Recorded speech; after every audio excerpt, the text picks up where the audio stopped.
नमस्कार प्यारे बच्चों, आपका एक नई वीडियो में फिर से बहुत बहुत स्वागत है। प्यारे बच्चों, आज की इस वीडियो में हम पढ़ने वाले हैं NCERT कक्षा 4 हिंदी की पाठ्य पुस्तक रिमझिम का पाठ नंबर 7 दान का हिसाब। इस वीडियो में हम इस पाठ की आसान शब्दों में व्याख्या देखेंगे और साथ ही पाठ में आए कठिन शब्द और उनके मतलब भी हम इस वीडियो में जानेंगे। तो सबसे पहले हम ये जो हमारा पाठ है इसका टाइटल समझ लेते हैं, दान का हिसाब। बच्चों, दान क्या होता है? जब हम कोई वस्तु किसी व्यक्ति को देते हैं बिना उससे कोई वस्तु लिए या कोई पैसे लिए, उसे हम दान कहते हैं। और हिसाब यानी कैलकुलेशन। तो इस पाठ में एक राजा की कहानी है जो बहुत कंजूस होता है, जो दान देते वक्त अपनी मुट्ठी जो है वो बंद कर देता है, लेकिन अपने वस्तुओं पर, अपनी ऐशो आराम पर बहुत खर्चा करता है। लेकिन जब बारी प्रजा की आती है तो उस समय उसकी मुट्ठी बंद हो जाती है। तो किस तरह से उस राजा को एक सन्यासी सबक सिखाता है, ये हम इस पाठ में पढ़ेंगे। तो चलिए वीडियो को शुरू करते हैं। एक था राजा, राजा जी लकदक कपड़े पहनकर यूं तो हजारों रुपए खर्च करते रहते थे, पर दान के वक्त उनकी मुट्ठी बंद हो जाती थी। बच्चों, लकदक यानी सजे हुए, सजा धजा, और दान, दान यानी बिना कुछ लेने की इच्छा के कोई वस्तु किसी को देना, इसे हम दान कहते हैं। और मुट्ठी बंद हो जाना यानी कि कोई व्यक्ति कंजूस है और वो पैसे नहीं देता है, तो हम कहते हैं कि वो बंदा कैसा है या वो व्यक्ति कैसा है, मुट्ठी उसकी बंद रहती है। तो एक राजा होता है जो अपने कपड़ों पर तो बहुत खर्चा करता है, लेकिन जब दान देने की बारी आती है तो उस समय उसकी मुट्ठी बंद हो जाती है। राजसभा में एक से एक नामी लोग आते रहते थे, लेकिन गरीब, दुखी, विद्वान, सज्जन, इनमें से कोई भी नहीं आता था, क्योंकि वहां पर इनका बिल्कुल सत्कार नहीं होता था। तो बेटा, सज्जन किसे कहते हैं? भले आदमी। जो भला आदमी है उसे हम सज्जन कहते हैं। और सत्कार यानी आदर। तो उसकी राजसभा में वैसे तो बहुत ही नामी गामी लोग आते रहते थे, लेकिन उसकी सभा में कोई गरीब, कोई दुखी, विद्वान, इंटेलेक्चुअल या कोई भला आदमी नहीं आता था, क्योंकि उसके दरबार में इन व्यक्तियों का बिल्कुल भी आदर नहीं होता था। एक बार उस देश में अकाल पड़ गया। बच्चों, अकाल पड़ जाना क्या कहते हैं? जैसे पानी की कमी से भयंकर सूखा पड़ना, खाने के लिए अनाज की कमी होना, इसे अकाल कहते हैं। ठीक है। पूर्वी सीमा के लोग भूखे प्यासे मरने लगे। राजा के पास खबर आई। वे बोले, यह तो भगवान की मार है, इसमें मेरा कोई हाथ नहीं है। लोगों ने कहा, महाराज, राज भंडार से हमारी सहायता करने की कृपा करें, जिससे हम लोग दूसरे देशों से अनाज खरीदकर अपनी जान बचा सके। राज भंडार यानी राज्य का भंडार, राजा का भंडार, जिसमें धन दौलत राज्य की संचित रहती है। राजा ने कहा, आज तुम लोग अकाल से पीड़ित हो, कल पता चलेगा कहीं भूकंप आया है, परसों सुनूंगा कहीं कि लोग बड़े गरीब हैं, 2 वक्त की रोटी नहीं जुटती। इस तरह सभी की सहायता करते करते जब राज भंडार खत्म हो जाएगा, तब खुद मैं ही दिवालिया हो जाऊंगा। दिवालिया यानी जिसका सारा धन खत्म हो गया है, ऐसे व्यक्ति को क्या कहते हैं? दिवालिया कहते हैं। यह सुनकर सभी निराश होकर लौट गए। जब उन्होंने राजा के इस तरह के वचन सुने तो बहुत दुखी हुई प्रजा, और वो वैसे ही निराश होकर लौट गए। इधर अकाल का प्रकोप फैलता ही जा रहा था। न जाने रोज कितने लोग भूख से मरने लगे। लोग फिर राजा के पास पहुंचे। उन्होंने राजसभा में गुहार लगाई, दुहाई, महाराज, आपसे कुछ नहीं चाहते, सिर्फ 10,000 रुपए हमें दे दें तो हम आधा पेट खाकर भी जिंदा रह जाएंगे। प्रकोप यानी किसी चीज़ की वजह से बहुत बुरा जब असर होता है, जैसे अकाल की वजह से वहाँ की जनता पर बहुत बुरा असर हुआ, उसे हम प्रकोप कहते हैं, ठीक है।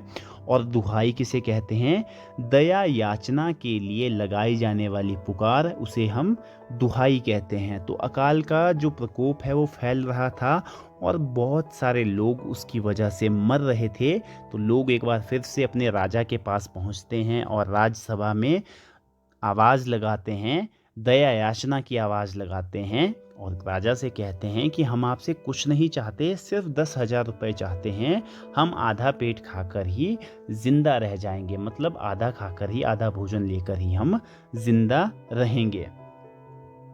राजा ने कहा, 10,000 रुपये भी क्या तुम्हें बहुत कम लग रहे हैं? और उतने कष्ट से जीवित रहकर लाभ ही क्या है? एक व्यक्ति ने कहा, भगवान की कृपा से लाखों रुपए राजकोष में मौजूद हैं, जैसे धन का सागर हो।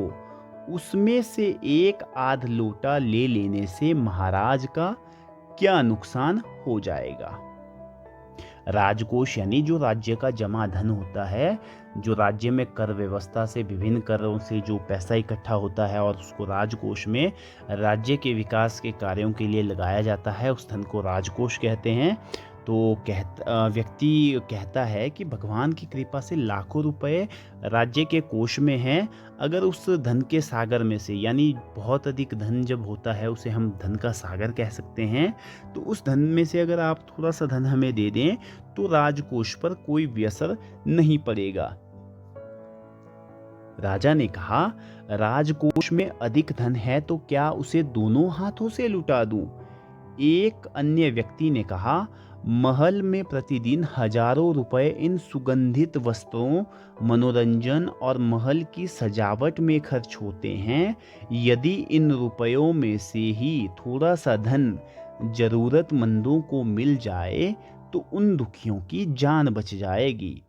तो ज़रूरतमंद किसे कहते हैं? जिसे किसी चीज़ की आवश्यकता हो उसे ज़रूरतमंद कहते हैं। और दुखियों यानी जो कष्ट झेल रहे हैं, जो किसी कष्ट में है, ऐसे व्यक्ति को दुखियों कहा जाता है। तो एक व्यक्ति राजा से कहता है कि महल में हर रोज़ जो है अनावश्यक चीज़ों पे पैसा खर्च कर रहे हैं आप।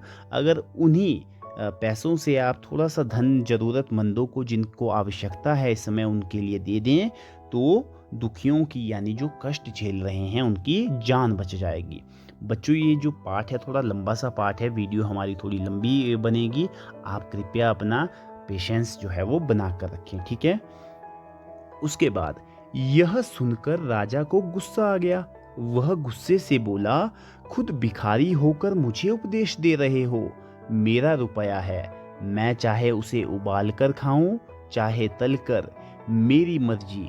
तुम अगर इसी तरह बकवास करोगे तो मुश्किल में पड़ जाओगे, इसलिए इसी वक्त चुपचाप खिसक जाओ। राजा का क्रोध देखकर लोग वहां से चले गए। राजा हंसते हुए बोला, छोटी मुंह बड़ी बात। अगर 100-200 रुपए होते तो एक बार सोच भी सकता था। पहरेदारों की खुराक 2-4 दिन कम कर देता और ये रकम पूरी भी हो जाती, मगर 200 से इन लोगों का पेट नहीं भरेगा। एकदम 10,000 मांग बैठे। छोटे लोगों के कारण नाक में दम हो गया है। तो छोटी मुंह बड़ी बात, बेटा ये एक मुहावरा है और इसका मतलब होता है जब कोई व्यक्ति अपनी हैसियत से, अपनी औकात से बढ़ के बात करे, उसे कहते हैं छोटी मुंह और बड़ी बात, ठीक है। और नाक में दम करना, ये भी एक मुहावरा है। नाक में दम करना यानी परेशान करना, ठीक है। यह सुनकर वहां उपस्थित लोग हाँ हूं कहकर रह गए, यानी राजा की हाँ में हाँ मिलाकर चुप रह गए। मगर मन ही मन उन्होंने सोचा, राजा ने यह ठीक नहीं किया। जरूरतमंदों की सहायता करना तो राजा का कर्तव्य है।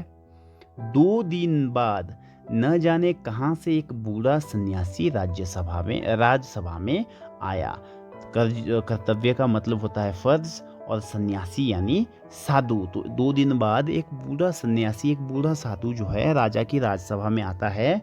उसने राजा को आशीर्वाद देते हुए कहा, दाता कर्ण महाराज, बड़ी दूर से आपकी प्रसिद्धि सुनकर आया हूँ। सन्यासी की इच्छा भी पूरी कर दें। बच्चों, आपने महाभारत की कहानी सुनी होगी। उसमें महाराज कर्ण अपनी दानवीरता के लिए प्रसिद्ध थे। वो बहुत ही बड़े दानी थे। तो जो सन्यासी आता है राजसभा में, वो भी राजा को आशीर्वाद देते हुए उसे कर्ण की उपाधि से अलंकृत कर देता है। अपनी प्रशंसा सुनकर राजा बोला, जरा पता तो चलना चाहिए तुम्हें क्या चाहिए। यदि थोड़ा कम मांगो तो शायद मिल भी जाए। प्रशंसा यानी अपनी तारीफ सुनकर राजा कहता है कि आपको क्या चाहिए। अगर आप थोड़ा कम मांगेंगे तो शायद आपको वो मिल भी जाए। तो सन्यासी ने कहा, मैं तो सन्यासी हूँ, मैं अधिक धन का क्या करूँगा। मैं राजकोष से 20 दिन तक बहुत मामूली भिक्षा प्रतिदिन लेना चाहता हूँ।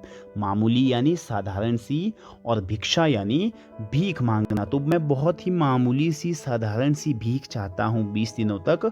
मेरा भिक्षा लेने का नियम इस तरह से है, मैं पहले दिन जो लेता हूँ, दूसरे दिन उसका दुगना, फिर तीसरे दिन उसका दुगना, फिर चौथे दिन तीसरे दिन का दुगना, इसी तरह से प्रतिदिन दुगना लेता जाता हूँ। भिक्षा लेने का मेरा यही तरीका है। तो साधु सन्यासी अपनी भिक्षा लेने का तरीका राजा के समक्ष रखता है कि वो अपने पिछले दिन से दोगुना हर दिन भिक्षा में लेता है, और यही उसका भिक्षा लेने का तरीका है।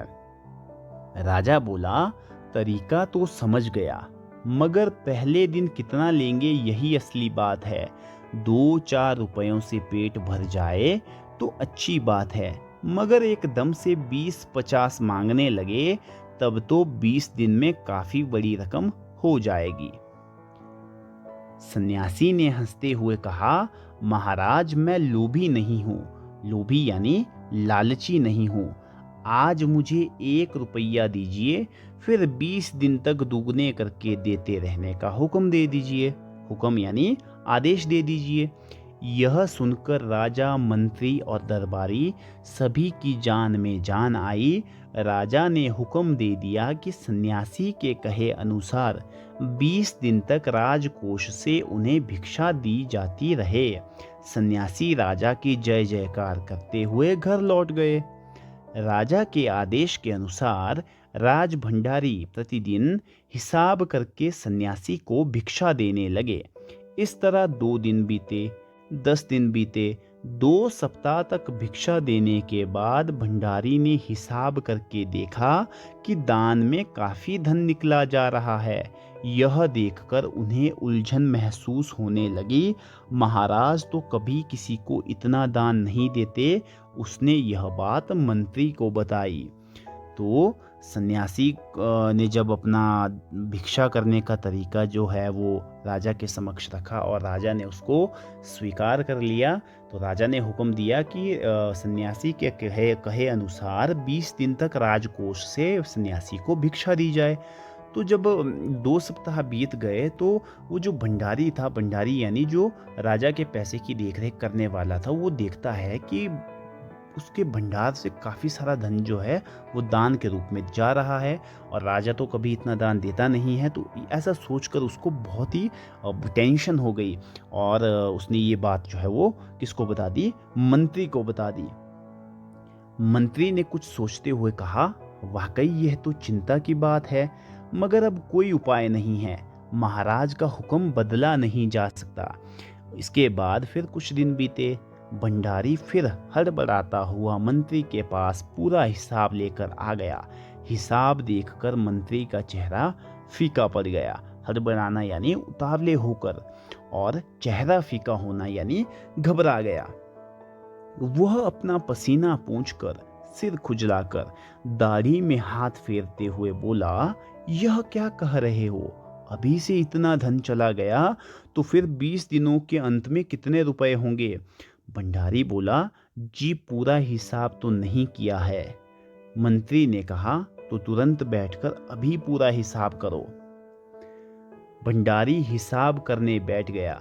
मंत्री महाशय अपने माथे पर बर्फ की पट्टी लगाकर तेजी से पंखा झलवाने लगे। कुछ ही देर में भंडारी ने पूरा हिसाब कर लिया। मंत्री ने पूछा, कुल मिलाकर कितना हुआ? भंडारी ने हाथ जोड़कर कहा, जी 10,48,575 रुपए। मंत्री गुस्से में बोला, मजाक कर रहे हो? यदि सन्यासी को इतने रुपए दे दिए तब तो राजकोष खाली हो जाएगा। भंडारी ने कहा, मजाक क्यों करूंगा, आप ही हिसाब देख लीजिए। ये कहकर उसने हिसाब का कागज मंत्री जी को दे दिया। हिसाब देखकर मंत्री जी को चक्कर आ गया। सभी उन्हें बड़ी मुश्किल से संभालकर राजा के पास ले गए। राजा ने पूछा, क्या बात है? मंत्री बोले, महाराज, राजकोष खाली होने जा रहा है। राजा ने पूछा, लेकिन वह कैसे? मंत्री बोले, महाराज, सन्यासी को आपने भिक्षा देने का हुक्म दिया है, मगर अब तो पता चला है कि उन्होंने इस तरह राजकोष से करीब 10 लाख रुपए झटकने का उपाय कर लिया है। राजा ने गुस्से से कहा, मैंने इतने रुपए देने का आदेश तो दिया ही नहीं था, फिर इतने रुपए क्यों दिए जा रहे हैं? भंडारी को बुलाओ। मंत्री ने कहा, जी सब आपके हुक्म के अनुसार ही हुआ है, आप खुद ही दान का हिसाब देख लीजिए। तो ये देखिए दान का हिसाब, पहले दिन 1 रुपये, उसके बाद हर दिन जो है पिछले दिन से दुगनी रकम जो है वो भिक्षा के रूप में दी जाती थी। दूसरे दिन 2 रुपये, फिर 4, फिर 8, 16, 32, 64, 128, 256, 512, 1024, 2048। इसी तरह से बढ़ते बढ़ते जब 20वां दिन आया तो 10 लाख रुपए तकरीबन जो है वो भिक्षा के रूप में जाने लगे। राजा ने उसे एक बार देखा, 2 बार देखा, इसके बाद वो बेहोश हो गया। काफ़ी कोशिशों के बाद उनकी होश में आ जाने पर लोग सन्यासी को बुलाने दौड़े। सन्यासी के आते ही राजा रोते हुए उनके पैरों पर गिर पड़ा। बोला, दुहाई है सन्यासी महाराज, मुझे इस तरह जान माल से मत मारिए। जान माल से मारना यानी जिंदगी से और धन संपत्ति से मुझे कंगाल मत कीजिए। जैसे भी हो एक समझौता करके मुझे मेरे वचन से मुक्त कर दीजिए। समझौता यानी किसी एक चीज़ पर जब 2 पक्ष सहमत होते हैं तो उसे समझौता कहते हैं, और वचन यानी वादा। तो सन्यासी से राजा कहता है कि आप कोई समझौता करके मुझे मेरे वादे से जो है वो मुक्त कर दीजिए। अगर आपको 20 दिन तक भिक्षा दी गई तो राजकोष खाली हो जाएगा, फिर राजकाज कैसे चलेगा? सन्यासी ने गंभीर होकर कहा, इस राज्य में लोग अकाल से मर रहे हैं, मुझे उनके लिए केवल 50,000 रुपये चाहिए। वह रुपया मिलते ही मैं समझूंगा कि मेरी भिक्षा मुझे पूरी मिल गई है। राजा ने कहा, परंतु उस दिन एक आदमी ने मुझसे कहा कि लोगों के लिए 10,000 रुपये ही बहुत होंगे। सन्यासी ने कहा, मगर आज मैं कहता हूँ कि 50,000 से 1 रुपया या 1 पैसा कम नहीं लूंगा। राजा गिड़गिड़ाया, मंत्री गिड़गिड़ाए, सभी गिड़गिड़ाए, मगर सन्यासी अपने वचन पर डटा रहा। आखिरकार लाचार होकर राजकोष से 50,000 रुपये सन्यासी को देने के बाद ही राजा की जान बची। गिड़गिड़ाया यानी रोते हुए सभी जो है सन्यासी से विनती करने लगे कि इतनी बड़ी रकम आप मत मांगे, लेकिन सन्यासी अपने वचन पर डटा रहा, अपनी बात पर डटा रहा, और राजा को विवश होकर उसे पैसे देने ही पड़े 50,000। पूरे देश में खबर फैल गई कि अकाल के कारण राजकोष से 50,000 रुपये राहत में दिए जा रहे हैं। सभी ने कहा, हमारे महाराज कर्ण जैसे दानी हैं। तो पूरे देश में बाद में ये खबर फैल जाती है कि जो राजा है वो अकाल के कारण अपने राजकोष से प्रजा के लिए 50,000 रुपये राहत में दे रहे हैं। राहत यानी इसमें आराम, लोगों को आराम की स्थिति में पहुंचाने के लिए दे रहे हैं। और सभी एक स्वर में बाद में कहते हैं कि हमारे महाराज तो कर्ण जैसे दानी है। जैसे दानवीर कर्ण थे वैसे हमारे महाराज हैं। लेकिन उनको असल बात मालूम नहीं चली कि राजा को ये दान जो है वो क्यों देना पड़ा, क्योंकि सन्यासी ने अपनी बुद्धिमानी का परिचय देते हुए राजा को फंसा लिया था और बाद में प्रजा की सहायता करने के लिए उसने 50,000 रुपये से एक भी रुपया कम लेना नहीं स्वीकारा। तो राजा को विवश होकर 50,000 रुपये देने पड़े, लेकिन प्रजा को ये लगता है कि राजा ने ये पैसे अकाल से लड़ने के लिए प्रजा को समर्पित किए हैं। तो इस तरह से हमारा जो ये चैप्टर है ये यहीं समाप्त होता है। इस वीडियो को हम यहीं समाप्त करते हैं। ये चैप्टर का पार्ट 1 है। पार्ट 2 में हम इस चैप्टर के क्वेश्चन और आंसर करेंगे। आपका इस वीडियो में बने रहने के लिए बहुत बहुत धन्यवाद, बहुत बहुत आभार। जय हिंद, जय हिमाचल।